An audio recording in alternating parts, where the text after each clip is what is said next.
এক তারিখে হযরতে জিবরাইল আমিন আল্লাহর কাছে জানতে চাইছেন, আল্লাহ পাক আপনার এতগুলো নবী আছে, এই নবীদের ভিতর থেকে নবী ইব্রাহিমকে কেন আপনি খলিল বললেন?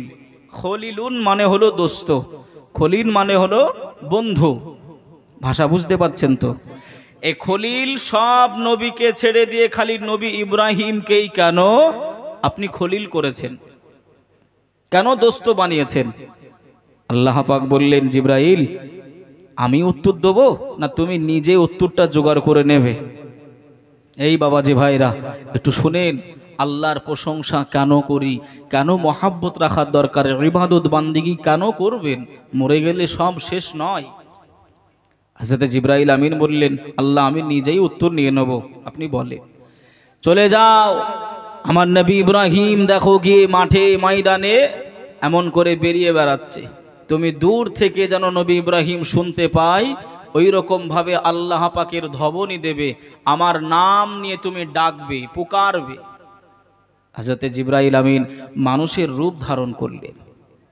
ভাইও বাবাজি, সোনার মানিকেরা, জওয়ানেরা, ও যুবকেরা, ও আমার আম্মাজান, বোনেরা, খালারা, বেটিরা, শুনে যান একটুখানি রাতের বেলা আল্লাহর নবী ইব্রাহিম খলিলুল্লাহ মাঠে ময়দানে এমন করে বকরিগুলো চড়াই, ওই সময়ে হযরতে জিবরাইল আমিন মানুষের রূপ ধারণ করে একটুখানি দূরে গিয়ে পাহাড়ে চূড়ার উপরে উঠে গেলেন, আল্লাহ পাকের নামে ধ্বনি দিতে আরম্ভ করলেন, আল্লাহু আকবার, আল্লাহু আকবার, আল্লাহু আকবার, আল্লাহু আকবার, আল্লাহ সব থেকে বড়, আল্লাহ সব থেকে বড়।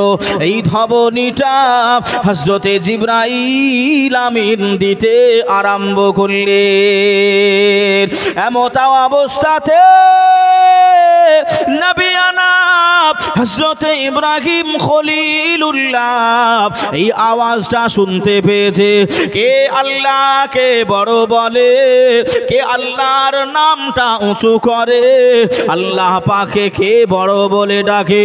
আমি নবী ইব্রাহিম খলিলুল্লাহ একবার ডাইনে দিকে তাকাই, আর একবার বামে দিকে তাকাই, একবার সামনে তাকাই, পিছনে তাকাই, আমি ইব্রাহিম খলিলুল্লাহ আমি ওই ব্যক্তিটাকে খুঁজে খুঁজে পাই না। নবী ইব্রাহিম আবার যেন শুনতে পারে, আল্লাহ বড়, আল্লাহ মহান, এই আওয়াজটা আবার উড়ে উড়ে উড়ে উড়ে নবী ইব্রাহিম আলাইহিস সালাতু ওয়াস সালাম পর্যন্ত আবারও আওয়াজটা আসে। নবী ইব্রাহিম পাগলের মতো, নবী ইব্রাহিম দিওয়ানার মতো কে এমন করে আওয়াজটা দেয়, কোন ব্যক্তিটা আল্লাহকে বড় বলে, আল্লাহর শান ও শওকাতকে উঁচু করে, এই রকম ভাবে ধারণা করে, আর নবী ইব্রাহিম খুঁজে খুঁজে বেড়ায়। শেষ দিকে ও ভাইজানেরা, ও আমার আম্মা জান বোনেরা, নবী ইব্রাহিম আলাইহিস সালাম এমন করে হযরতে জিবরাইল আমিনকে খুঁজে পেলেন একটা পাহাড়ের চূড়ায় উঠে, এমন করে আল্লাহ বড়, আল্লাহ ধ্বনিটা দেয়। ফেরেশতা জিবরাইল গিয়ে বলেন, ভাইজান আপনি কে, আপনাই চিনতে পারলাম না, কে বা আপনি, কে বা আপনি কোথা থেকে এসেছেন? আমি ইব্রাহিম আপনাকে চিনতে পারলাম না। ওই সময়ে ওই ব্যক্তিটা বললেন, ওই মানুষ রূপে ফেরেশতা জিবরাইল আমিন জানিয়ে দিয়েছিলেন, আমি হলাম অজানা অজায়গার মানুষ, এ জায়গায় এসেছি। ভাই আপনি যে আল্লাহকে বড় বললেন, আপনি আর একবার আমার আল্লাহর ধ্বনিটা শুনিয়ে দেন। জোরে বলুন, আর একটু জোরে হবে না? আল্লাহ নবী ইব্রাহিমকে কেন আপনি খলিল করেছেন? আরও তো নবী ছিল। আল্লাহ বলছেন তুমি গিয়ে খালি আমার নামে ধ্বনি দেবে। আল্লাহু আকবার, আল্লাহু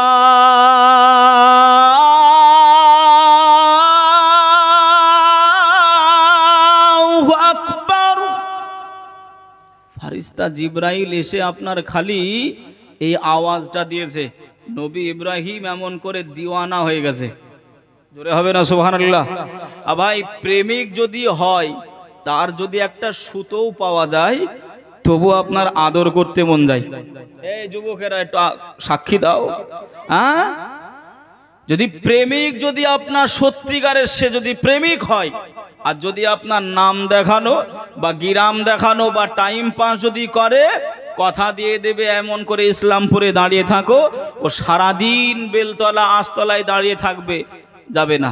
আর যদি প্রকৃত ভালোবাসা থাকে, মেয়েটা বাপকে কিভাবে ফাঁকি দিতে হয় দেবে, মাকে কিভাবে ফাঁকি দিতে হয় দেবে, ভাইকে কিভাবে ফাঁকি দিতে হয় দেবে, কিন্তু আশেকের কাছে মাসুক পৌঁছাবে। যদি প্রকৃত প্রেম ভালোবাসা মহাব্বত থাকে, আর যদি টাইম পাস থাকে, ও সারাদিন অপেক্ষা করবে, যাবে যাবে। তা ফারিস্তা জিব্রাইল খালি একটা ধবনি দিয়েছে, আল্লাহ বড়, আল্লাহ মহান, আল্লাহু আকবার, আল্লাহু আকবার, এই ধবনিটা দিয়েছে। ইব্রাহিম, নবী ইব্রাহিমের এমন করে আপনার খালি আনচান আনচান করছে। কে বললো আল্লাহকে বড়? কে বললো?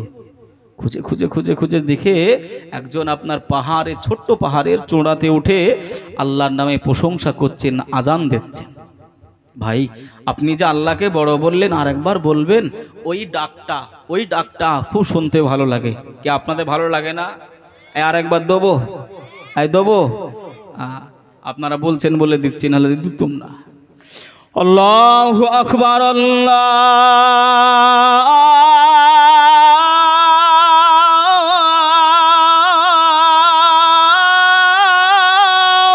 আকবার, জোরে হবেন আল্লাহু আকবার।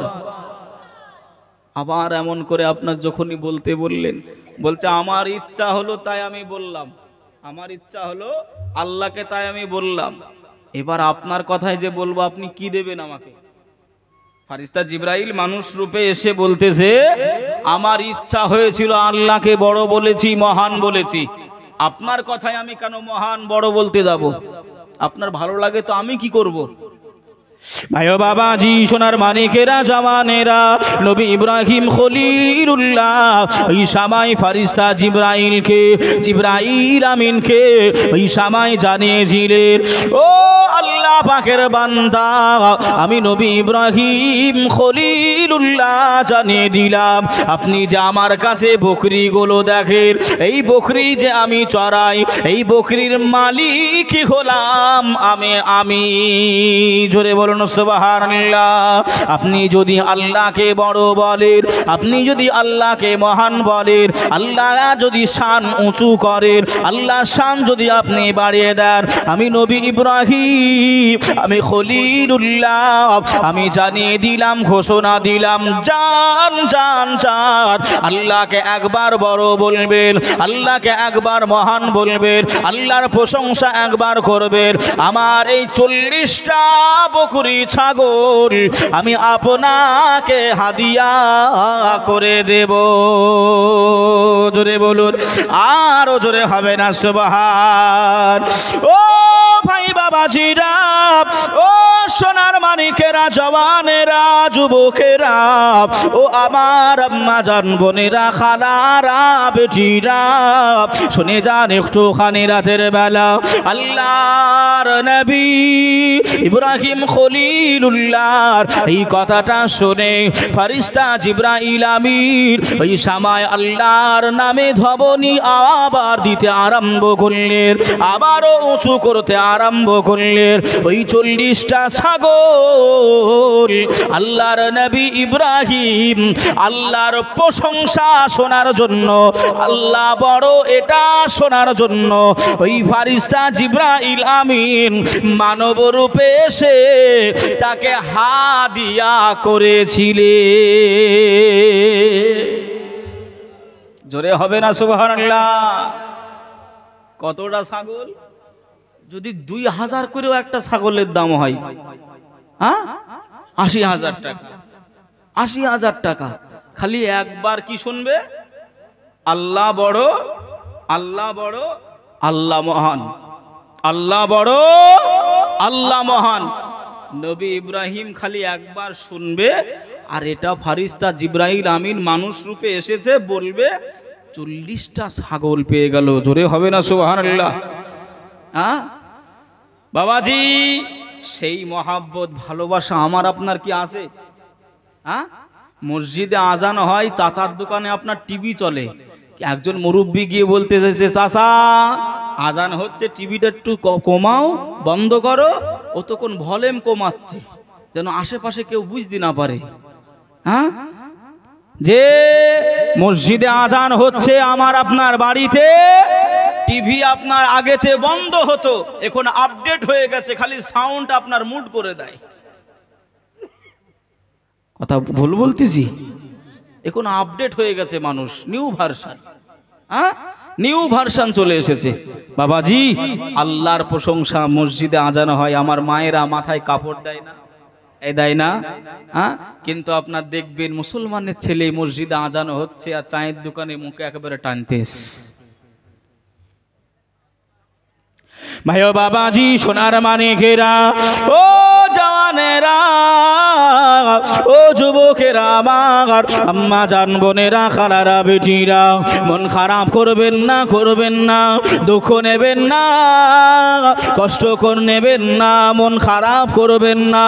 আল্লাহ নবী সাইয়্যিদানা নবী ইব্রাহিম খলিলুল্লাহ আলাইহিস সালাতু ওয়াস সালাম ওই সময় ফেরেশতা জিবরাইল আমিনকে বললেন, ও আল্লাহ পাকের বান্দা, আপনি আরেকটা বার আল্লাহর প্রশংসা করেন, আমার যে খুবই ভালো লাগে, আমার যে মনটা ভরে যায়, আমার যে মনে আনন্দ হয়, আপনি আরেকবার আল্লাহর প্রশংসা করেন, আর একবার আল্লাহ পাকে ধবনি দেন, আল্লাহকে বড় বলেন, আল্লাহকে মহান বলেন। আমি নবী ইব্রাহিম আবার শুনতে চাই।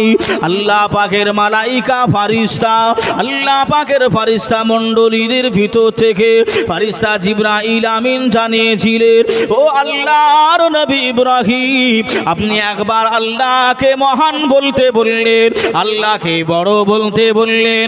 আমি এমন করে আল্লাহর নাম উঁচু করে দিলাম, আল্লাহকে মহান বললাম, আল্লাহকে আমি উঁচু করে দিলাম। আপনি আমায় 40টা ছাগল দিয়ে দিলেন, আর আপনি যে আবারও শুনতে চাইছেন, আবারও আপনি আমাকে বলতে বলেন, আপনার কাছে তো আর ছাগল নাই, আপনার কাছে আর টাকা পয়সা কিছুই নাই, এবার যে আমি আল্লাহকে বড় বলবো, আল্লাহকে মহান বলবো, এবার আপনি আমাকে কি দেবেন? ভাষা বুঝতে অসুবিধা হচ্ছে না তো? এবার আপনি আমাকে কি দেবেন? একবার নাই 40টা ছাগল দিলেন, মেনে নিলুম, এবার কি দেবেন? ভাই, আপনি একবার আল্লাহর নামটা আরেকবার করেন না, খুবই ভালো লাগতেছে। প্রেমিক আশেক যদি হয়, প্রেমিকের নাম করলে ভালো লাগে না? লাগে না? লাগে।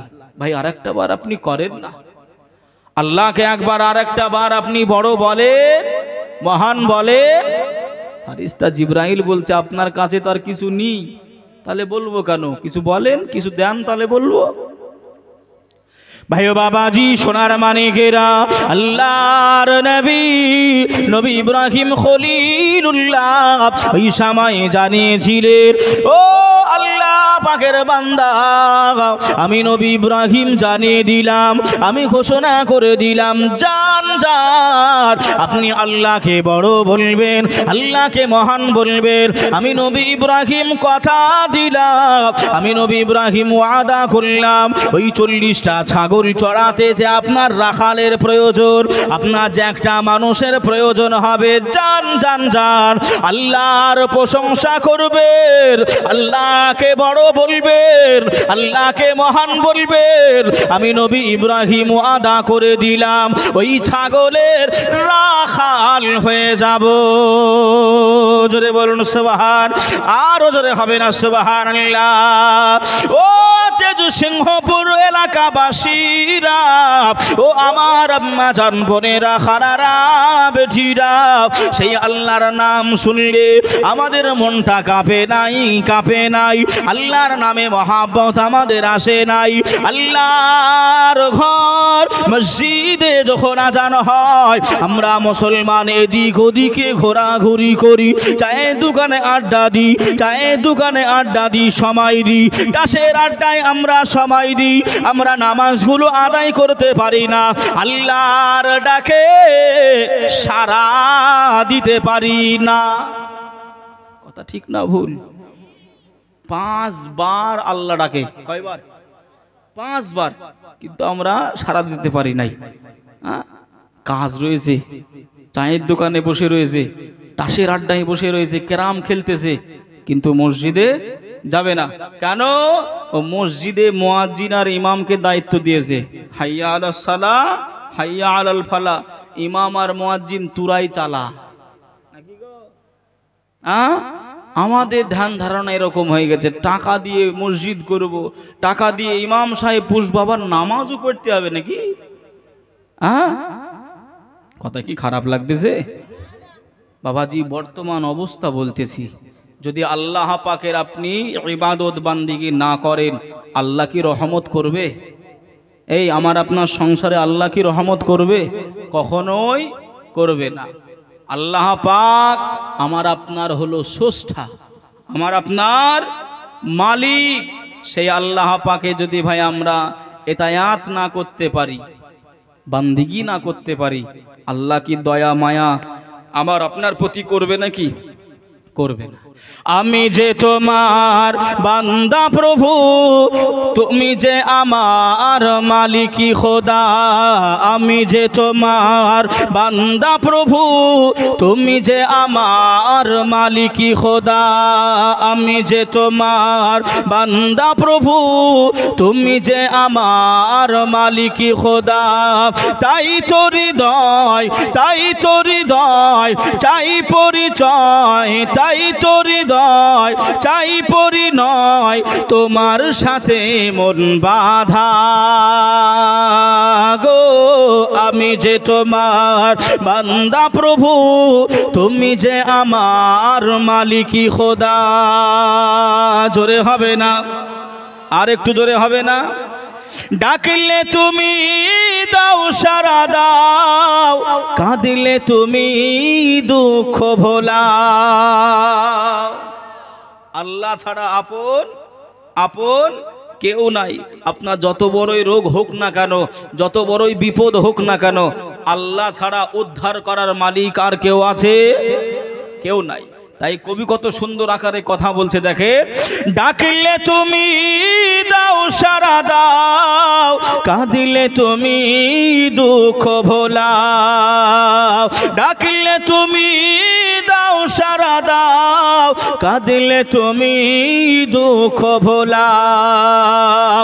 চাইলেও দাও, না চাইলেও দাও, চাইলেও দাও, না চাইলেও দাও, তুমি মেহেরবান খোদা গো। আমি যে তোমার বান্দা প্রভু, তুমি যে আমার মালিকি খোদা। আমি যে তোমার বান্দা প্রভু, তুমি যে আমার মালিকি খোদা। আল্লাহুম্মা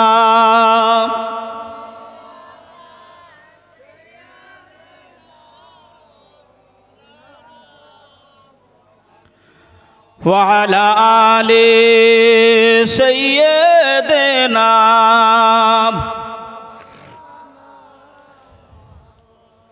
صلوا على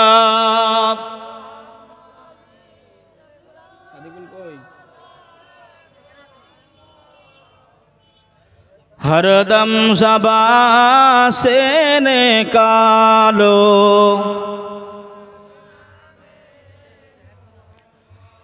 हरदम ज़बा से निकालो।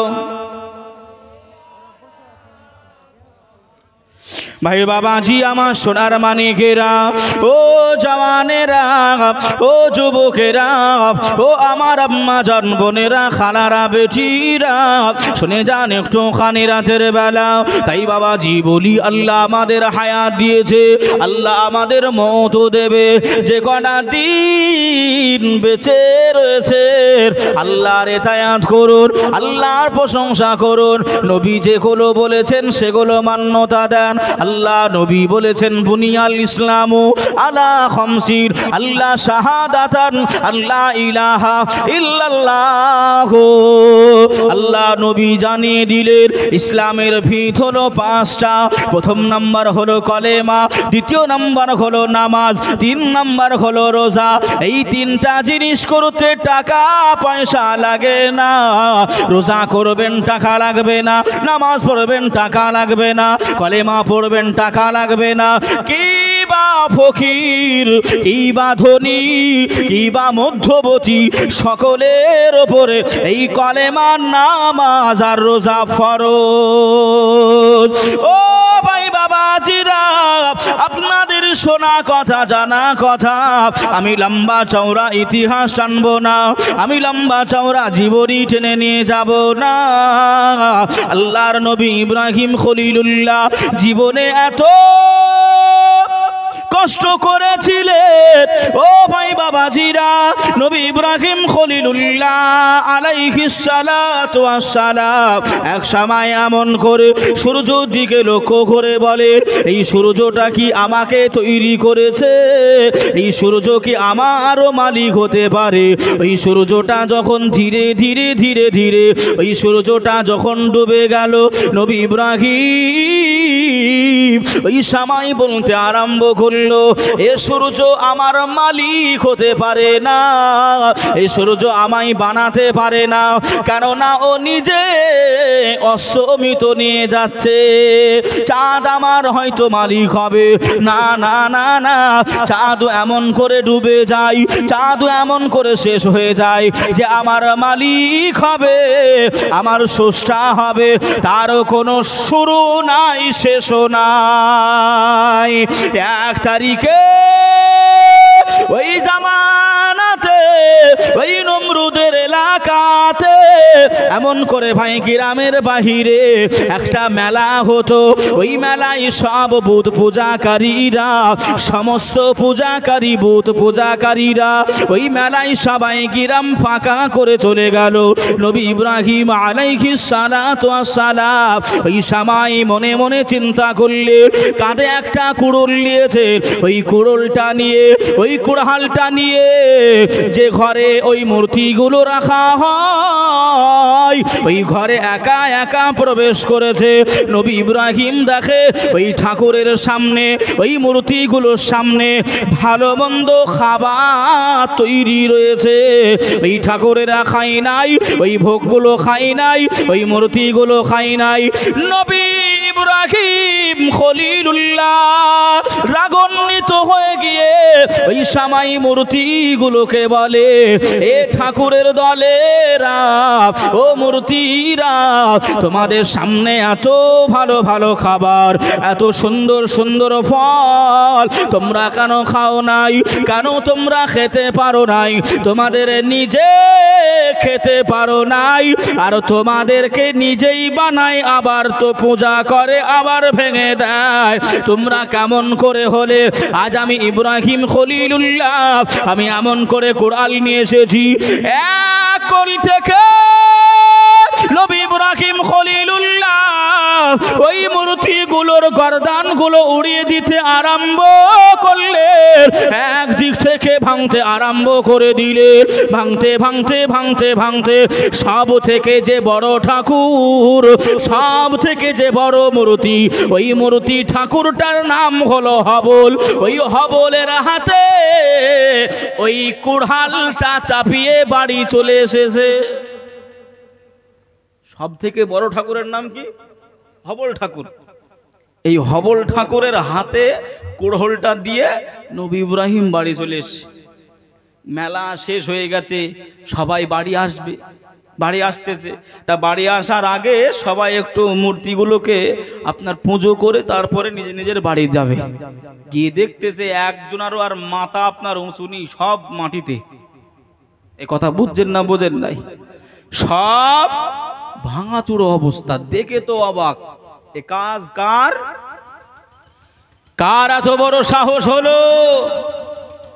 নমরুদের রাজদরবারে বিচার চলে গেল। বাদশাহ জাহাপানা আমাদের মূর্তি, আমাদের ঠাকুর, আমাদের দেবতার সব গর্দান উড়িয়ে দিয়েছে। হ্যাঁ তাই নাকি?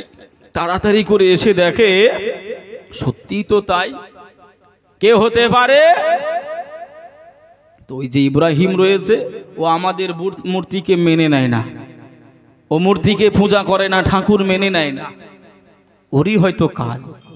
নবী ইব্রাহিমকে ডাকা হলো, ইব্রাহিম তুমি কি আমাদের ঠাকুরের এই মাথাগুলো ভেঙেছো? আমি কেন ভাঙতে যাব? ওই যে তোমাদের বড় ঠাকুর দেখতেছো না হাতে কুড়োল? হ্যাঁ, কার হাতে কুড়োল? হবল ঠাকুরের হাতে। তোমাদের হবল ঠাকুরকে জিজ্ঞাসা করো যে কে ভেঙে গেছে, ও তো বলতে পারবে। তোমাদের খোদা, তোমাদের স্রষ্টা, ও বলতে পারবে না?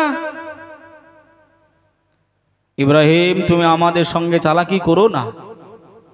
তুমি কি করেছো? বলছে হ্যাঁ আমি করেছি।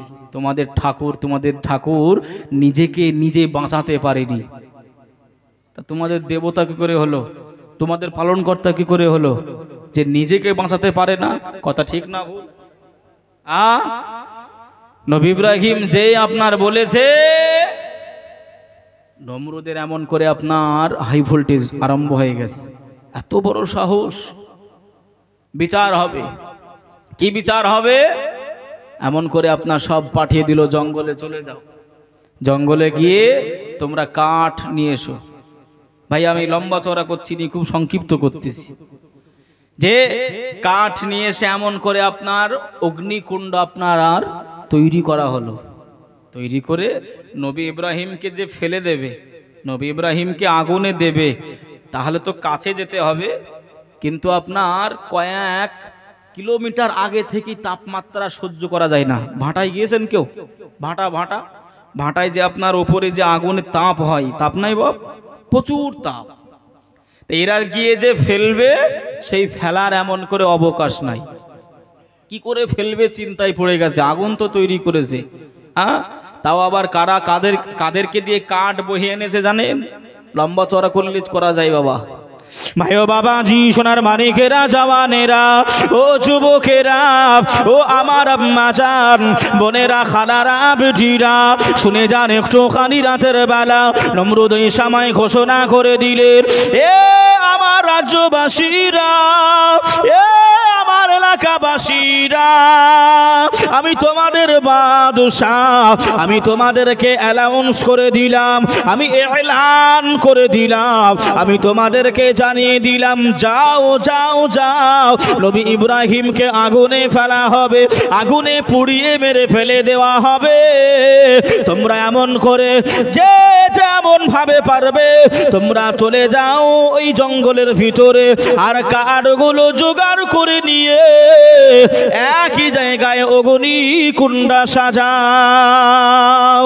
ওই এলাকার গর্ভবতী মায়েরা, ওই এলাকার গর্ভবতী মা বোনেরা, তারা এমন করে মনে মনে ভাবনাটা ভেবে নিল, তারা মনে মনে চিন্তাটা করে নিল, তারা এমন করে মনে মনে চিন্তা ধারণা করে নিল, আমরা যদি ইব্রাহিমকে পোড়ানোর জন্য কাঠগুলো এনে দিতে পারি, আমাদের দেবতা আমাদের ভালোভাবে সন্তানগুলো জন্ম দেওয়ার তৌফিক দেবে, আমাদের সন্তানগুলো ভালো দেবে, আমাদের সন্তানগুলো বদমাইশ হবে না। 1 তারিখে ও ভাইজানেরা, ও সোনার মালিকেরা, ওই গর্ভবতী মহিলারা হাঁটতে পারে না। গুটি গুটি গুটি গুটি পায়ে ওরা জঙ্গলের ভিতরে চলে গেলেন। জঙ্গলের ভিতরে চলে যাওয়ার পরে কাঠগুলো জোগাড় করে নিলেন, মাথার ওপরে ওই কাঠগুলো নিয়ে নিলে। ওই কাঠগুলো নিয়ে ওই হবল ঠাকুরের সামনে এসে ওই গর্ভবতী মহিলারা ওই ঠাকুরকে বলে, ও আমাদের প্রভু, ও আমাদের খোদা, ও আমাদের মালিক, আপনি দেখতে পান আমরা বাচ্চা গর্ভে নিয়ে আমরা প্রেগনেন্ট অবস্থাতে ইব্রাহিমকে শাস্তি দেওয়ার জন্য যে কাঠের প্রয়োজন, এই কাঠ আমরা ওই জঙ্গল থেকে নিয়ে আসি। মনের বাসনা, মনের তামান্না, ওগো আমাদের খোদা, আপনি আমাদের বাচ্চাগুলি ভালো দেবে, আমরা যেন যন্ত্রণায় ছটফট না করি, আমাদের বাচ্চাগুলো যেন ন্যাংরা নোলা না হয়, আমরা যেন এমন করে সুস্থ হালাতে আমরা বাচ্চাগুলো জন্ম দিতে পারি। এই মনের চিন্তা ভাবনাটা নিয়ে ওই সময় ওই মহিলারা কাঠগুলো একত্রিত করলো। কিন্তু নমরুদের দরবারে, নমরুদের রাজ দরবারে চিন্তায় চিন্তিত হয়ে পড়ল, কিভাবে আগুনে ফেলা হবে ইব্রাহিমকে, কিভাবে নিয়ে যাওয়া হবে। এই চিন্তায় ভাবনায় ওই রাজ্য সভার সব মন্ত্রীগুলো অতি ব্যস্ত হতে আরম্ভ হয়ে গেল। সবাই চিন্তা করে, সবাই ভাবনা ভাবে কিভাবে আগুনে ফেলা হবে।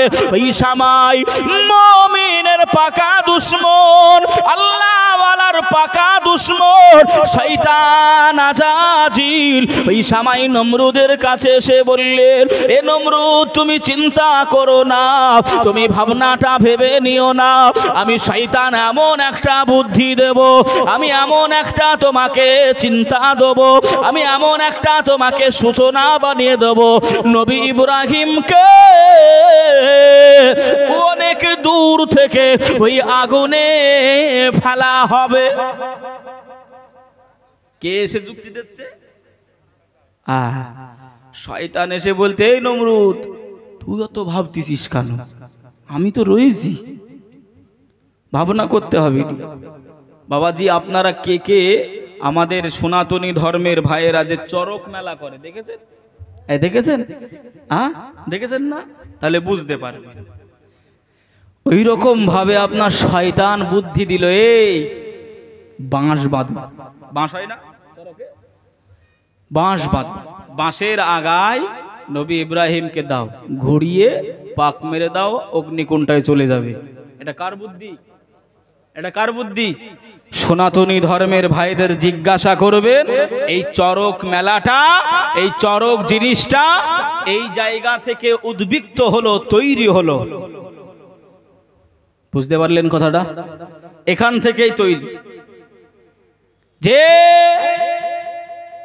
নমরুদ এমন করে খুশিতে আত্মহারা হয়ে গেল, যুক্তি পেয়ে গেছে, বহুক্ষণ বুঝে বুঝে বুঝে বুঝে পায়নি, একটা যুক্তি বিনা পয়সায় পেয়েছে, ও তাড়াতাড়ি আপনার চরক তৈরি করে ফেলেছে, মাথায় বেঁধে দিয়েছে। যুবকরা, এ আমার রাজ্য যুবকরা কোথায় আছো, এদিকে এসো, ইব্রাহিমকে ঘুরিয়ে তুলে ফেলে দাও।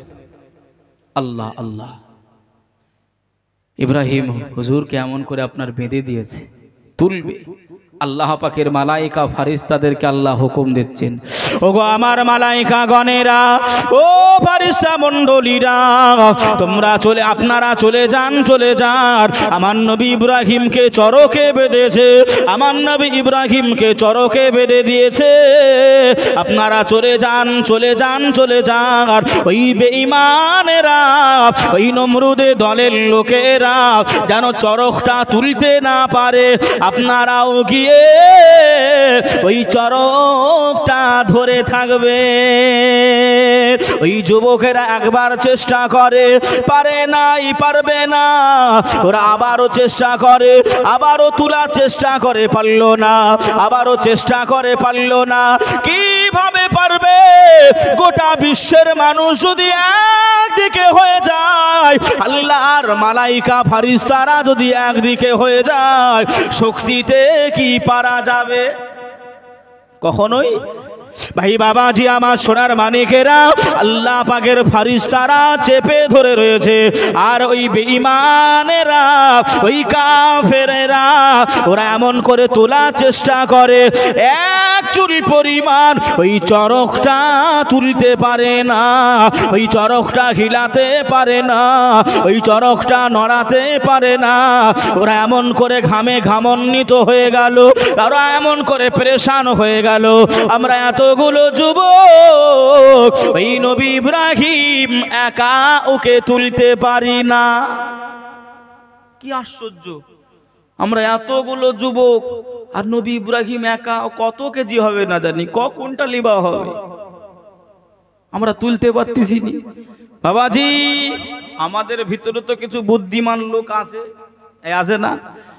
দয়ার নবীজি আমরা তোমায় ভুলতে পারি না, তোমার আম্মা আমেনা গো, তোমার দুদুমা হালিমা। জোরে বলুন, আর একটু জোরে হবে না? দয়ার নবীজি আমরা তোমায় ভুলতে পারি না,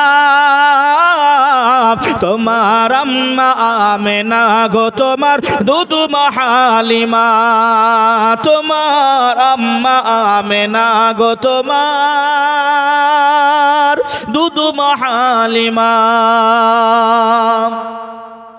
তুমি জন্ম নিলে মা আমিনার ঘরে,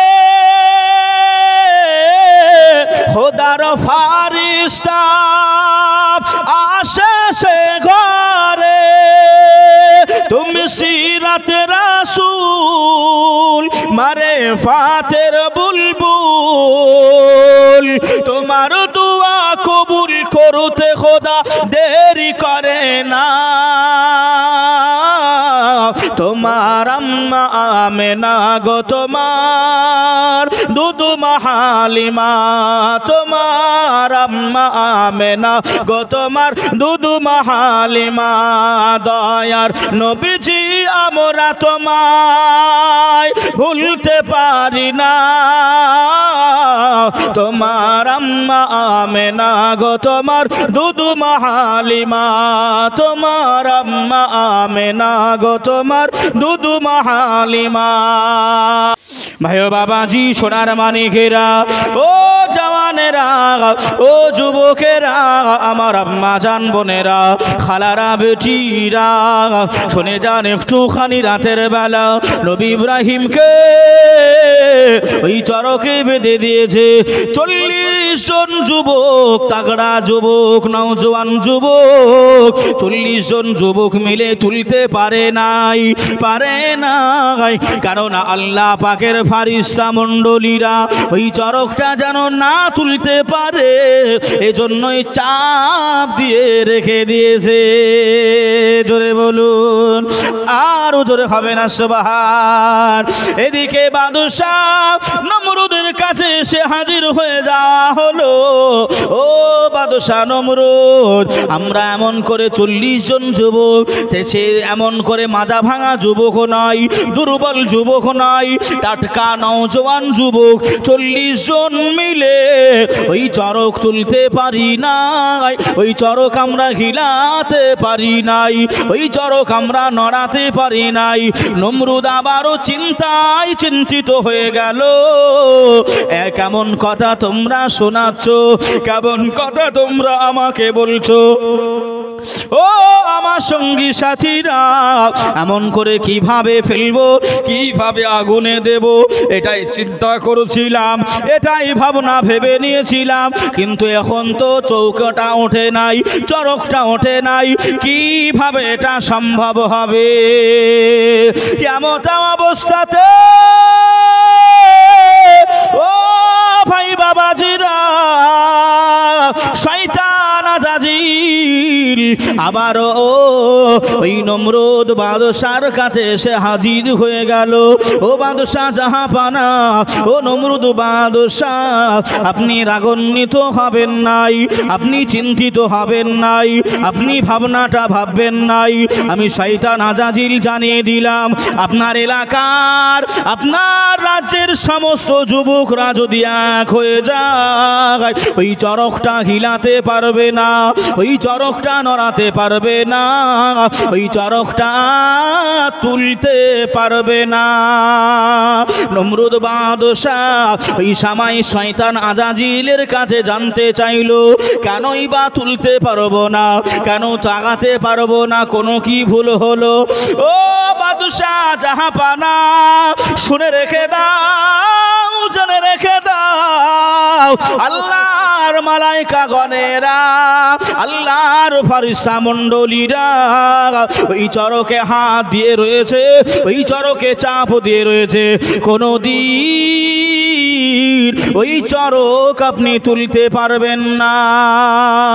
বাদশাহ নমরুদ ওই সময় বললেন, ও ভাই আজাজিল, কোনো কি উপায় হবে না, কোনো কি বুদ্ধি বাহির হবে না, নইলে এতগুলো কাজ যে বেকার হবে, এতটা কষ্ট বেকার হবে, এত মেহনত বেকার হবে, লজ্জায় পড়ে যাব। আমি বাদশাহ নমরুদ আমার এলাকাবাসীর কাছে মুখ দেখাতে পারবো না। শয়তান আজাজিল ওই সময় যুক্তি দিয়েছিল, ওই সময় বুদ্ধি দিয়েছিল।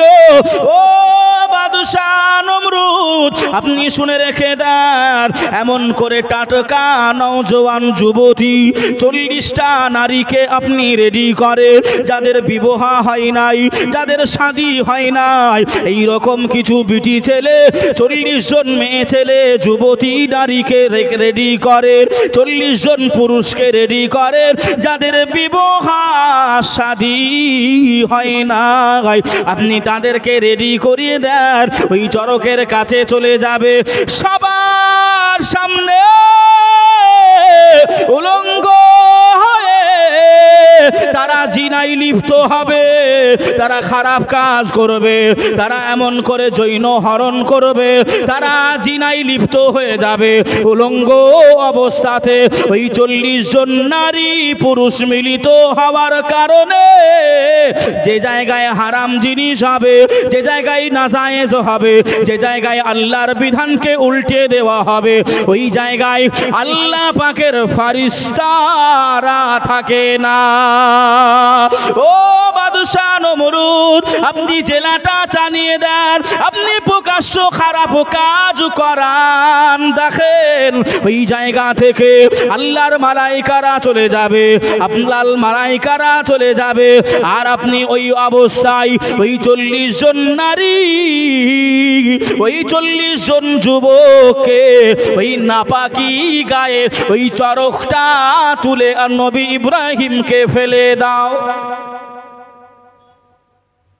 একটু জোরে হবে না, আস্তাগফিরুল্লাহ। যে কতটা শয়তানের বুদ্ধি বুঝতে পারতেছেন? এই বাদশাহ নমরুদ যে জায়গায় হারাম কাজ হয়, জিনা হয়, যে জায়গায় অবৈধ মিলন হয়, সে জায়গায় ফারিস্তা থাকবে না। তোমার ফারিস্তারা চরকটা ধরে রয়েছে বলেই তোমার যুবকরা তুলতে পারছে না। তুমি জিনা আরম্ভ করে দাও প্রকাশ্য, সবার সামনে, কি বা বাপ কি বা মেয়ে সবাই থাকবে, জিনা আরম্ভ করে দাও, দেখো শয়তান ওর বুদ্ধিতে এমন করে ফারিস্তা ওই জায়গা থেকে চলে যাবে, ওরা ধরে থাকবে না, হালকা হয়ে যাবে, নাপাকি গায়ে তোমরা তুলে দিতে বলো। যে নমরুদ এমন করে আপনার রাজ্যবাসীকে ডেকে বললেন, এ আমার যুবক যুবতীরা, যারা 40 জন এমন করে নারী আর 40 জন যুবক উলঙ্গ হয়ে জেনা করতে পারবে সবার সামনে চরকের কাছে, যারা এমন করে উলঙ্গ হয়ে সবার সামনে জেনায় লিপ্ত হতে পারবে, আমি নমরুদ তাদেরকে পুরস্কার ঘোষণা করলাম। কি ঘোষণা করলাম? পুরস্কার। আমাদের সমাজেও ভাই বলতে গেলে হয়তো খারাপ ভাববেন, আমাদের সমাজেও এমন ভাই আর ইজ্জতের আর দাম নাই। জোরে বলেন, ইজ্জতের আর দাম নাই। বাবাজি আপনি মানেন আর না মানেন, ইজ্জত আমরা আর বজায় রাখতে পারছি না।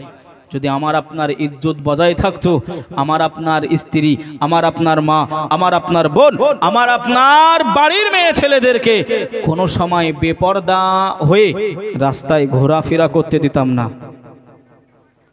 যদি আমাদের ইজ্জতের দাম থাকতো, আমরা বলি না মেয়ে কি কন্যা কি বেটি তোমার উপরে আমার সম্মান, বলি না বাপ?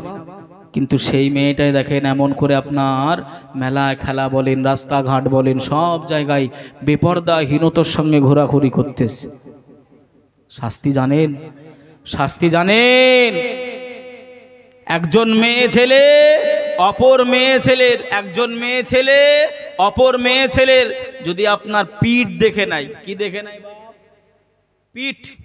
একজন মেয়ে ছেলে অপর মেয়ে ছেলের যদি পিঠ দেখে নাই, তবুও ওই পিঠটা জাহান্নামার লকড়ি হবে।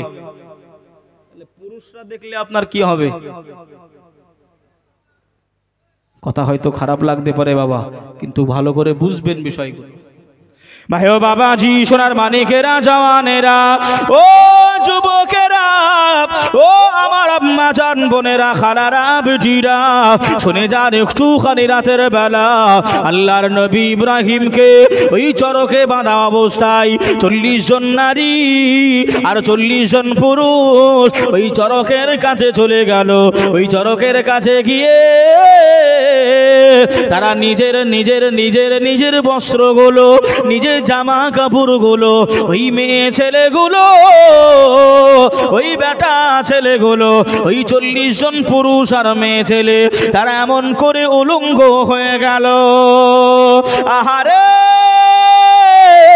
ও মুসলমানেরা, ও জওয়ানেরা, ওরা 40 জন নারী, ওরা 40 জন পুরুষ এমন করে আপনার জেনায় লিপ্ত হয়ে গেল। ওরা জিনা আরম্ভ করে দিল। সবার সামনে সবাই গোল করে ঘিরে রয়েছে, লীলজ্জর মতো, বেহায়ার মতো। আল্লাহ নবীকে আগুনে ফেলবে, আল্লাহ নবীকে শাস্তি দেবে, নবী ইব্রাহিমকে জানে শেষ করে দেবে বলে এমন করে নবী ইব্রাহিমকে ফেলে দেবে। ওরা জিনায় লিপ্ত হয়ে গেল। ওরা এমন করে কিছুক্ষণ জিনা করার পরে নিজেদের নাপাকি শরীরটা নিয়ে আল্লাহর নবী যে চরকে বাঁধা আছে ওই চরকটা সবাই ওই নাপাকি অবস্থায় ধরলো।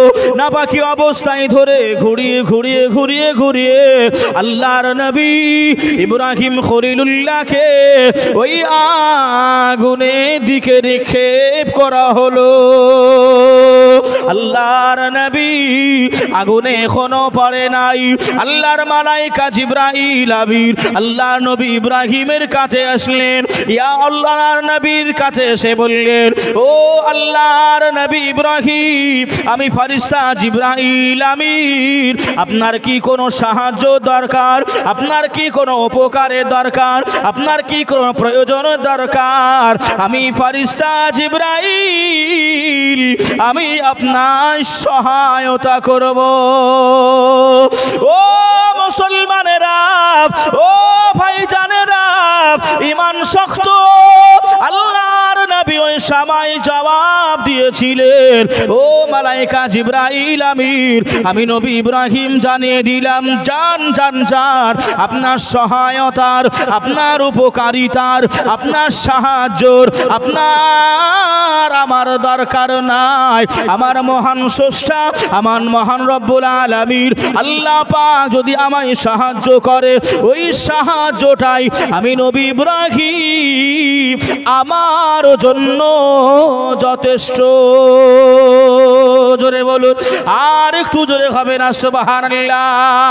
আমার আল্লাহ পাক কালামুল্লাহ শরীফের ভিতরে আল্লাহ ঘোষণা দিয়ে দিলেন, কালামুল্লাহ শরীফের ভিতরে জানিয়ে দিলেন, কুল নারু ইয়াকুনি বারদাও ওয়া সালাম সালামান আলা ইব্রাহিম। হে আগুন, তুমি আমার ইব্রাহিমের জন্য ঠান্ডা হয়ে যাও। এমন ঠান্ডা হয়েও না যে আমার নবী ইব্রাহিমের কষ্ট হবে। হে আগুন, আমি আল্লাহ ঘোষণা করলাম, আমি আল্লাহ তোমায় অর্ডার দিলাম, আমি আল্লাহ তোমায় জানিয়ে দিলাম, তুমি এতটাও গরম হবে না, আমার নবী ইব্রাহিমের একটা পশম পড়বে, এতটা ঠান্ডা হবে না, আমার নবী ইব্রাহিম ঠান্ডায় কষ্ট পাবে। এ আগুন, আমি আল্লাহ ঘোষণা করলাম, আরামদায়ক আরামদায়ক আমার নবী ইব্রাহিমের জন্য তুমি তৈরি হয়ে যাও। জোরে হবে না? কুল নারু ইয়াকুনি বারদাও ওয়া সালামান আলা ইব্রাহিম। হে আগুন, তুমি এতটাও গরম হয়েও না যাতে আমার নবী ইব্রাহিমের পশম পুড়ে যায়, আর এতটাও ঠান্ডা হয়েও না যাতে নবী ইব্রাহিমের ঠান্ডায় কষ্ট। জোরে হবে না সুবহানাল্লাহ? যে বাবাজি আল্লাহর নবীকে ওরা মনে করলো হয়তো নবী ইব্রাহিম মনে করলো হয়তো শেষ হয়ে গেছে, কিন্তু রাজপ্রাসাদ লম্বা হয় না ছোট হয়? রাজপ্রাসাদ বড় হয় উঁচু হয়। ওই উঁচু থেকে, ছাদ থেকে নমরুদের মেয়ে, ওই যে বাদশাহ, বেঈমান কাফের বাদশাহ নমরুদ, এই নমরুদের মেয়ে কিন্তু উপর থেকে আপনার হিস্ট্রিটা দেখতেছে নবী ইব্রাহিম কি করতেছে। নবী ইব্রাহিম ফুলের বাগানের মতন ঘোরাফেরা করতেছে। জোরে হবে না সুবহানাল্লাহ? ও কিন্তু দেখে ইসলামের মায়ায় পড়ে গেল। নবী ইব্রাহিমের এমন করে আপনার কলেমা পড়ার জন্য আগ্রহ হয়ে গেল। জোরে হবে না সুবহানাল্লাহ? বাবাজি আল্লাহ পাক চাইলে কি না পারে, আল্লাহ চাইলে কি না পারে। রাখে আল্লাহ, মারে কে? আর মারে আল্লাহ, রাখে কে? আল্লাহ যদি ভাই এমন করে চাই যে এই ব্যক্তিটার হায়াত শেষ হয়ে গেছে, পৃথিবীর ভ্যালোর বলেন আর চেন্নাই বলেন আর ব্যাঙ্গালোর বলেন, কোনো ডাক্তার পারবে? কোটি কোটি টাকা খরচ করেও পারবে না। আল্লাহ রোগ দেনেওয়ালা, আল্লাহই ভালো করনেওয়ালা, এছাড়া আর আমার আপনার কেউ নাই, এছাড়া কেউ আমার আপনার নাই। আল্লাহ নবী ইব্রাহিম এমন করে আগুনের ভিতরে আপনার ঘোরাঘুরি করছে, এমন করে ইব্রাহিম নবী ঘোরাঘুরি করছে, আর বাদশার মেয়ে দেখে অবাক হয়ে গেল। ও আমিনার নয়নমণি, তোমার প্রেমে পাগল আমি, ও আমিনার নয়নমণি, তোমার প্রেমে পাগল আমি। জোরে হবে না সুবহানাল্লাহ? আমরা কার প্রেমে পাগল বাবা? নবীর প্রেমে পাগল, তাই তো নাকি? নবীর প্রেমে যদি পাগল হতে পারি, আমার আপনার এহকাল পরকাল আল্লাহ পাক নিশ্চিত ভালো রেখে দেবে। জোরে বলুন সুবহানাল্লাহ। ও আমিনার নয়নমণি, তোমার প্রেমে পাগল আমি, ও আমিনার নয়নমণি, তোমার প্রেমে পাগল আমি। কোথায় গেলে পাবো তোমায়, কোথায় গেলে পাবো তোমায়, মনে মনে আমি খুঁজি, ও আমিনার নয়নমণি, তোমার প্রেমে পাগল আমি। জোরে বলুন। বাবাজি গজল বলছি বলে রাগ করছেন নাকি? এই রাগ করছেন না তো? হ্যাঁ, একটু তাকবীর দেন তো, নারায়ে তাকবীর। ঘুমের ঘরে স্বপ্ন দেখি সোনার মদিনা, যেথায় আমার দয়ার নবী আরামেতে রয়। জোরে হবে না?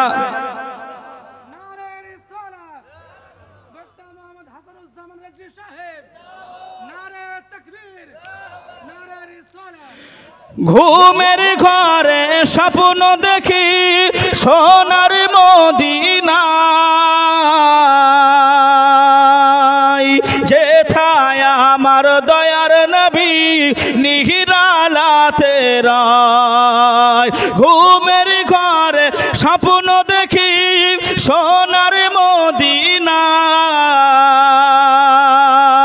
যেথায় আমার দয়ার নবী নিহিরালাতে রয়। স্বপ্ন মোদের সতী করো, স্বপ্ন মোদের সতী করো, ও গো আল্লাহ দয়াময়। জোরে বলেন, ও আমিনার নয়নমণি তোমার প্রেমে পাগল আমি, ও আমিনার নয়নমণি তোমার প্রেমে পাগল আমি। বছর বছর কত হাজি যাই যে মদিনায়, আমি শুধু ভেবে মরি কেন ডাকো না আমায়। বছর বছর কত হাজি যাই যে মদিনায়, আমি শুধু ভেবে মরি কেন ডাকো না আমায়। নাও না ডেকে, নাও না ডেকে আমায় তুমি, নাও না ডেকে আমায় তুমি, আমি অধম বড় পাপী, ও আমিনার নয়নমণি তোমার প্রেমে পাগল আমি, ও আমিনার নয়নমণি তোমার প্রেমে পাগল আমি। কোথায় গেলে পাবো তোমায়, কোথায় গেলে পাবো তোমায়, মনে মনে আমি খুঁজি, ও আমিনার নয়নমণি তোমার প্রেমে পাগল আমি।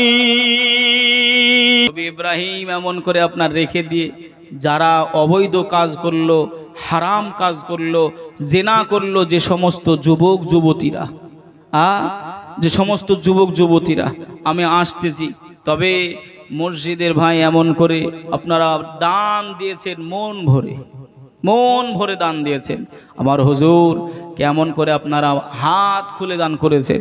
আমি গুনাহগার এসেছি, আমি গুনাহগার, আপনাদের জন্য একটু দোয়া করব শেষ রাত্রিতে, বেশি আবদার করব না, যদি না থাকে পরে দেবেন। 1000 টাকা নবীর মহাব্বতে, আল্লাহর ভালোবাসার প্রশংসায় একজন নামটা লেখাবে, একজন। আমি ওয়াজে ফিরে আসব যে ওই নারীদের কি হলো না হলো। একজন ভাই, একজন, কি নাম ভাইয়ের? একটু আসেন আমার সঙ্গে মুসাফা করেন, একটু আসেন। দানকারীদের আল্লাহ পাকের নবী বলেছেন উত্তম, দানকারীদের আল্লাহ নবী বলেছেন উত্তম। আমরা তো গরিব মানুষ, দান করতে পারি নাই, কথা ঠিক না ভুল গো? কি নাম ভাইয়ের? জামাল শেখ। জামাল ভাই আমার 1000 টাকা, জোরে হবে না? নারায়ে তাকবীর, নারায়ে রিসালাত, মাসলাকে আলা হযরত। জামাল ভাই 1000 টাকার দাতা, জিন্দাবাদ। যে আমার জামাল ভাইয়ের সঙ্গে আর একজন ভাই 1000 টাকা।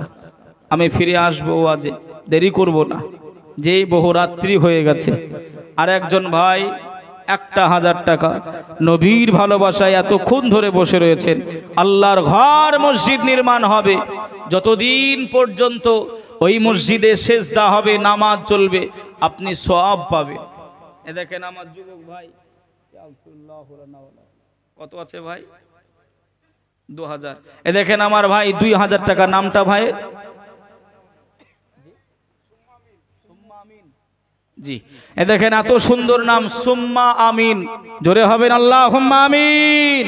যে সুম্মা আমিন ভাই আমার 2000 টাকা নগদ দিয়েছে আল্লাহর ঘরে। নারায়ে তাকবীর, নারায়ে রিসালাত, মাসলাকে আলা হযরত। আল্লাহ দানকে কবুল করে নেন। আল্লাহ ভাই মুরব্বি যারা বিদায় নিয়ে চলে গেছে, আল্লাহ ব্যবসা বাণিজ্য যা কিছু করে, আয় আল্লাহ আমার জামাল ভাই, আল্লাহ সুম্মা আমিন ভাইয়ের আত্মীয় স্বজন যারা কবরবাসী হয়ে গেছে, আল্লাহ তাদের কবর কবরের আযাবগুলি মাফ করে দেন আল্লাহ। ছোট ছোট গুনাহগুলি, শিরকি বেদাতি গুনাহগুলি আল্লাহ আপনি তাদের ক্ষমা করে দিয়ে কবরের ভিতরটা আল্লাহ আপনি জান্নাতের টুকরা বানিয়ে দেবেন। আল্লাহুম্মা আমিন। জোসনা দেখেন লেখা হয়ে গেছে মাশাআল্লাহ, 1 বস্তা সিমেন্ট দেবে। আল্লাহ কবুল করে নিক, জোরে বলেন না মারহাবা। যে মারহাবা হবে না ভাই, আল্লাহ নবীর বেটি মা ফাতেমাতুজ জোহরা, আল্লাহ নবীর কলিজার টুকরা নাতিজান ইমাম হাসান ও হুসাইন, আল্লাহ নবীর জামাতা শেরে খোদা আলী মুর্তজা আর নবী পাক, এই 5 জনকে বলা হয় পাক পাঞ্জাতন। কি বলা হয়?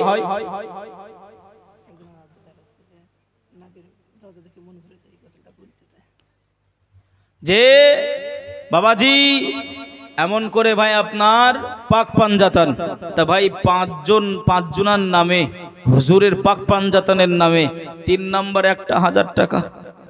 যে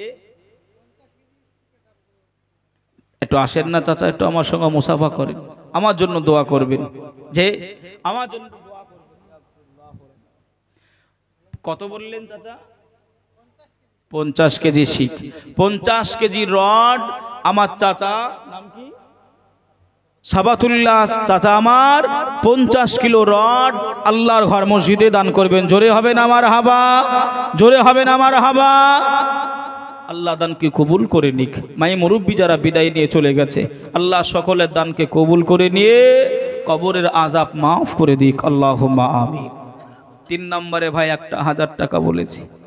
একজন মা, কোনো মা, এই মা আপনার বেটা হিসাবে, আপনার ছেলে হিসাবে, মা জননী একটুখানি একটা 1000 টাকা যদি না থাকে লিখিয়ে দেবে। মায়ের মতন আপন কেউ হবে গো? এই মায়ের মতন কেউ হবে? বুকেতে ডাকি মা, মুখেতে রাখি মা, বুকেতে রাখি মা, মুখেতে ডাকি মা, মাগো তুমি আমার জান কখনো ভুলো না, মাগো তুমি আমার জান কখনো ভুলো না।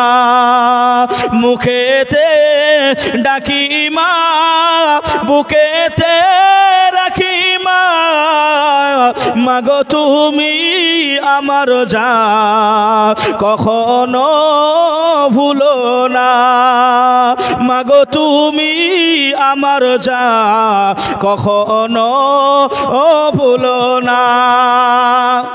সেই মায়ের নামে একটা 1000 টাকা, একটা 1000 টাকা চেয়েছি কোনো ভাই। 3 নম্বরে আল্লাহর ঘর 5 জন হয়ে গেলে আমি ওয়াজে চলে যাব। একটা 1000 টাকা চেয়েছি, বাবা দিয়েছেন আমি জানি, কিন্তু খুব একটা বেশি আবদার করি নাই। একটু আসেন না ভাই, মুসাফা করার জন্য ডাকছি, অন্য কিচ্ছু বলবো না। অন্য কিচ্ছু বলবো না, যে আপনার কাছে আরো বেশি আবদার করব না। দানকারীর হাতটা উপরে থাকে না নিচে? জোরে বলেন। উপরে থাকে। রসুল বললেন এই হাতটা উত্তম হাত, তাই আপনাদের সঙ্গে আমি একটু মুসাফা করছি। কি নাম ভাই? মুজিবুর ভাই আমার 1000 টাকা। নারায়ে তাকবীর, নারায়ে রিসালাত, মাসলাকে আলা হযরত, 1000 টাকা দাতা। জোরে বলেন জিন্দাবাদ। যে ভাই 4 নম্বরে একজন, আর 2 জন হলে আমি চলে যাব।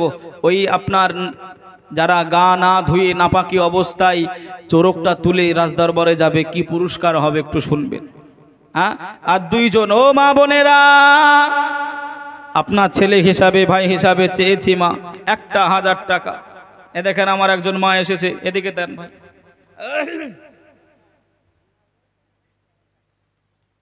500 টাকা নগদ। কি নাম? শফিকুল ভাই। এমন করে কে হয়?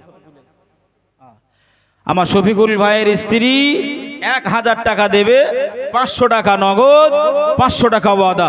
নারায়ে তাকবীর, নারায়ে রিসালাত, মাসলাকে আলা হযরত। সকল দাতাগণ আল্লাহ আপনি কবুল করে নেন, আল্লাহ দানগুলি কবুল করে নেন।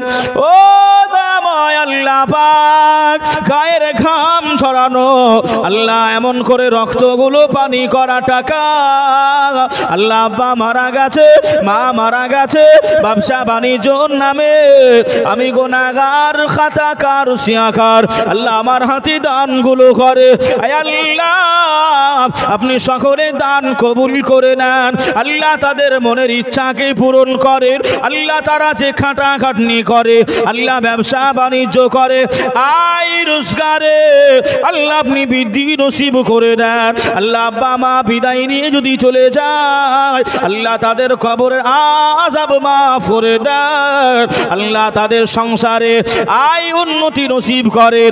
আল্লাহ তাদের সংসারে আপনার রহমতের ফারিস্তা এ দানের ওসিলায় আল্লাহ আপনি পাঠিয়ে দেন। আল্লাহুম্মা আমিন।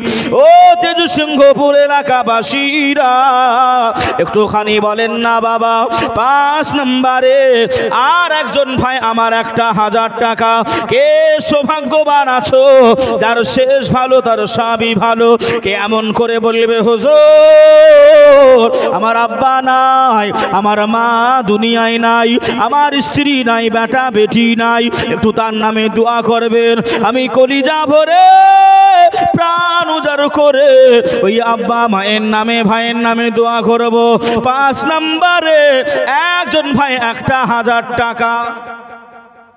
একজন ভাই কে আছেন আব্বা মা হারিয়ে ফেলেছেন, দামি জিনিস হারিয়ে ফেলেছেন, সেই মা কবরে শুইয়ে রেখেছেন, জানি না কি অবস্থায় রয়েছে, জানি না কি হালাতে রয়েছে।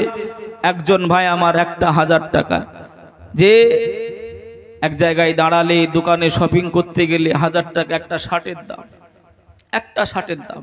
একটা জামা কিনবে 800 থেকে 900 টাকা দাম। কথা ঠিক না ভুল যুবকেরা? 1000 টাকা চেয়েছি মসজিদের জন্য উন্নতি কল্পে।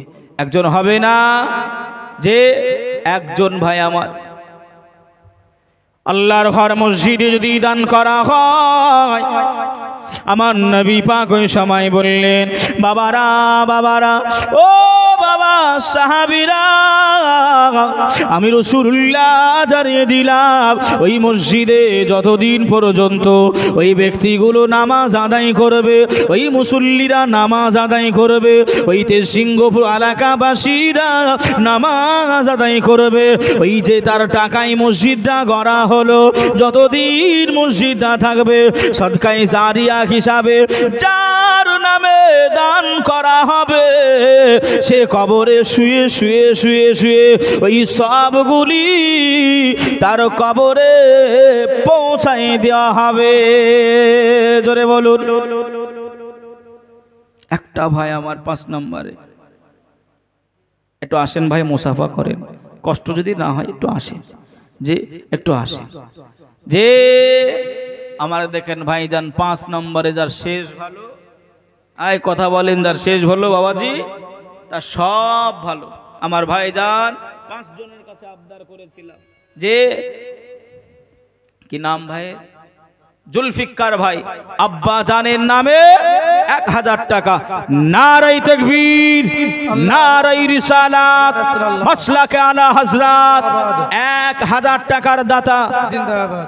আল্লাহ কবুল করে নিক, আল্লাহ হায়াতকে দারাজ করে দিক, আরো বেশি বেশি ইনকাম করার তৌফিক দিক। আল্লাহ এইরা যেন কোনো সময় এদের পকেট যেন ফাঁকা না হয়, আল্লাহ এরা যেন কোনো সময় অভাবে না পড়ে যায়।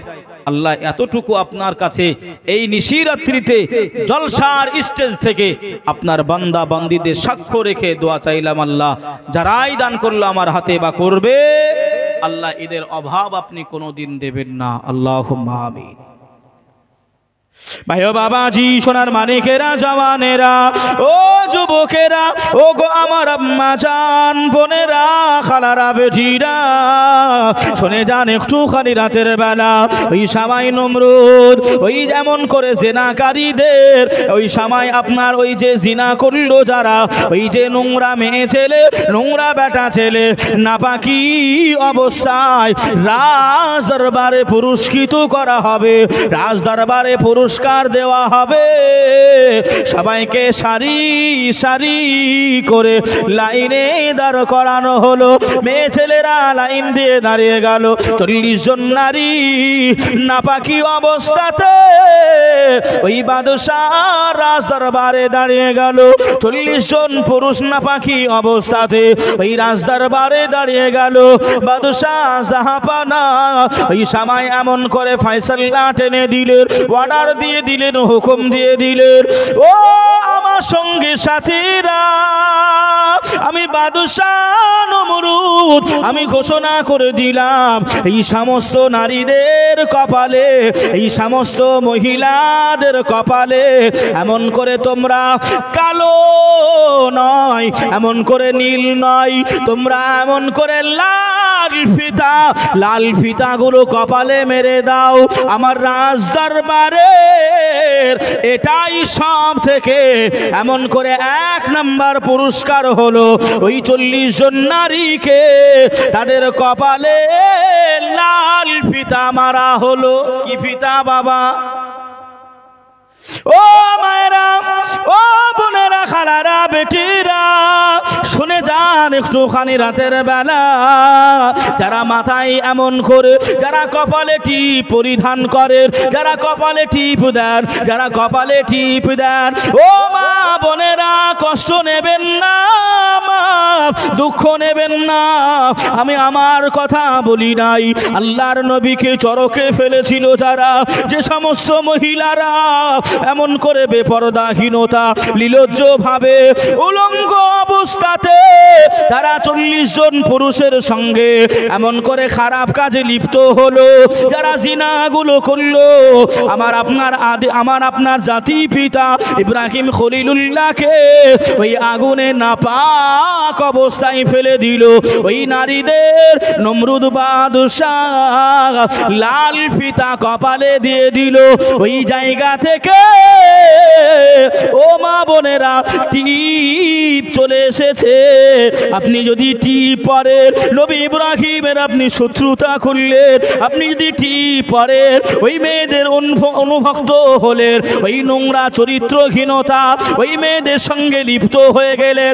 ও মা বোনেরা, ও বেটিরা, আর জীবনে জীবনে আপনারা কপালে টিপ দেবেন না, আর টিপ দেবেন না। আপনার আব্বা, আপনার জাতির পিতা, আপনার জাতির পিতা ইব্রাহিমকে ওই নোংরা গায়ে জিনা অবস্থায় ওই আগুনে ফেলেছিল বলে বাদশাহ নমরুদ ওদেরকে টিপ উপহার দিয়েছিল।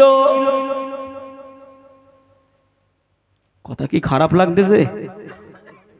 মা বোনেরা ভালো করে শুনে নেন, টিপ পড়বেন না পড়বেন না আপনার ব্যক্তিগত ব্যাপার, কিন্তু টিপ পড়িয়েছিল যাদেরকে, উপহার দিয়েছিল যাদেরকে, তারা চরিত্রহীন, তারা নোংরা, তারা জেনাকারী, উলঙ্গ অবস্থায় জেনা করেছিল, তার পুরস্কার হলো টিপ। যুবক ভালো করে মনে রেখে দিও, বিবাহ যখন করবে টিপ পড়তে দেবে না। হ্যাঁ, সুরমা যে একটা টিপ আমাদের মায়েরা করে দেয়, তাই না বাপ? কথা বলে না, দেয় না? যদি কেউ আপনার ওটা চেষ্টা করে বা চায় যে আপনার ওইটা পরিধান করবে, তবুও সম্ভব, তবুও দেওয়া যাবে। কিন্তু আপনি কালো বলেন, লাল বলেন, গোলাপি বলেন, বেগনি বলেন, যে টিপি বলেন না কেন, টিপ পরা প্রকাশ্য ভাবে শুনে রেখে দেন হারাম, হারাম, হারাম। কথা কি ক্লিয়ার না ভেজাল আছে? একেবারেই ক্লিয়ার। মানবেন না মানবেন আপনার ব্যক্তিগত, আপনার ব্যক্তিগত। রাসূলুল্লাহ সাল্লাল্লাহু আলাইহি ওয়াসাল্লাম চাচা আবুল আহাবের কাছে গেলেন। চাচা আবুল আহাব, একবার কলেমাটা পড়ে নেন, একবার কলেমাটা পড়ে নেন। আবুল আহাব বলল, আমি কলেমা পড়বো না। আল্লাহ পাক বললেন, এই ওগো আমার দোস্ত মাহবুব, আপনার দায়িত্ব হলো প্রচার করা। কে হিদায়েত হবে, কে কাকে হিদায়েত করব, সেই দায়িত্ব আমি আল্লাহ। জোরে হবে না সুবহানাল্লাহ? জোরে হবে না সুবহানাল্লাহ? তা কথা প্রচার করার দায়িত্ব আমাদের, রসুলের কথা প্রচার করার দায়িত্ব আমাদের, মানার দায়িত্ব আপনাদের। মানবেন না মানবেন সেটা আপনাদের ব্যক্তিগত ব্যাপার। আমি যাহার প্রেমে পড়ে হলাম দিওয়ানা, আমি যাহার প্রেমে পড়ে হলাম দিওয়ানা, তাহার বাড়ি অনেক দূরে সোনার মদিনা, তাহার বাড়ি অনেক দূরে সোনার মদিনা। আমি যাহার প্রেমে পড়ে হলাম দিওয়ানা, আমি যাহার প্রেমে পড়ে হলাম দিওয়ানা, তাহার বাড়ি অনেক দূরে সোনার মদিনা, তাহার বাড়ি অনেক দূরে সোনার মদিনা। আবু বকর উসমান আলী নবীর প্রেমে দিলেন জীবন খানি, তাই তো বুঝি শুয়ে আছেন নবীর পাশে গো, তাই তো বুঝি শুয়ে আছেন নবীর পাশে গো। আমি যাহার প্রেমে পড়ে হলাম দিওয়ানা, আমি যাহার প্রেমে পড়ে হলাম দিওয়ানা, তাহার প্রেমে তাহার বাড়ি অনেক দূরে সোনার মদিনা, তাহার বাড়ি অনেক দূরে সোনার মদিনা। বাবাজি আমার ভাইরা, তাহলে সেদিকে লক্ষ্য করলে ভাই ওয়াজ খালি শুনলে হবে না, ওয়াজ মানতে হবে। আমার আয়াত মনে করেন, মা আতাকুমুর রসুল, রসুল যেটা দিয়েছে সেটা গ্রহণ করতে হবে। বলিনি বা? প্রথমেই বলেছি, এটাই শেষ বাবাজি, শেষ আবদার আপনাদের কাছে চাইলুম। আমার 5 জন বাপেরাই দিয়েছে, হ্যাঁ আমার বাপ চাচারাই দিয়েছে, এই ভাইয়েরাই দিয়েছে, মায়েদের তরফ থেকে কিন্তু একটাও পাইনি। এই কথা শুনছেন?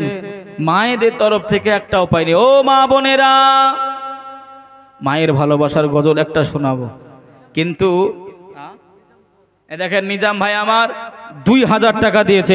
নারাই তাকবীর, নারাই রিসালাত, মাসলাকে আলা হযরত, 2000 টাকার দাতা জিন্দাবাদ। আল্লাহ কবুল করুক। এ মা বোনেরা, আল্লাহ পাকের সব থেকে দামি গ্রন্থ হলো কোরআন শরীফ। কোরআন শরীফ, ওই কোরআন শরীফের দাম 200 আছে, 400 আছে, 500 আছে, 600 আছে। আমি 500 চাই না, 600 চাই না, 300 টাকা একটা কোরআন শরীফের দাম। 300 টাকা একটা কোরআন শরীফের দাম, 300 টাকা। মা বোনেরা, এক একটা করে 300 টাকা করে কোরআনের দাম। 300 টাকা দেবেন, একটা কোরআন দেওয়ার সওয়াব আপনি পেয়ে যাবেন। যে কোরআনের ভিতরে 6666টা আয়াতে ভরা, 114টি সূরা দিয়ে গাঁথা, ওই সব যতগুলি এমন করে আপনার পড়বে সওয়াব পেতে থাকবেন। ও মা বোনেরা, একটা করে আপনার কোরআন শরীফের দাম 300 টাকা। 10 জন মা আমার একটু চটচট করে, কমিটি ভাইরা একটু আপনার গেটে যেতে বলতে হবে, একটুখানি যান তাড়াতাড়ি। 10 জন মা তাড়াতাড়ি করে একটু দিয়ে দেন। মায়ের গজলটা আমি একটু শুনিয়ে দেবো। একজন মা প্রথম নাম্বারে একটু আসেন। মা, একটা কোরআন শরীফের দাম 300 টাকা, আল্লাহর ঘরের জন্য চেয়েছি। বাবাজি ভাইরা, আপনারা চলে যাচ্ছেন ভাই? যায়েন না, শেষ দোয়া নিয়ে চলে যাবেন। সেই মুরব্বি শুনেছেন তো? মুরব্বি, হ্যাঁ দেখেননি বাবা? হ্যাঁ মুরব্বি, কথা বুঝছেন? তা ভাই যাবেন না, বসে রয়েছেন যেহেতু থেকে যান, শেষ দোয়া করে দেবো ভাই। যে শেষ দোয়াটাই হলো ভাই আসল। শাফিকা, দেখেন শাফিকা এমন করে 100 টাকা দিয়েছে, 200 টাকা পরে দিয়ে দেবে একটা কোরআন শরীফের দাম। নারাই তাকবীর, নারাই রিসালাত, মাসলাকে আলা হযরত। একটা হয়েছে। 2 নম্বরে কোনো মা, কোনো বোন, কোনো চাচা, কোনো খালা, 2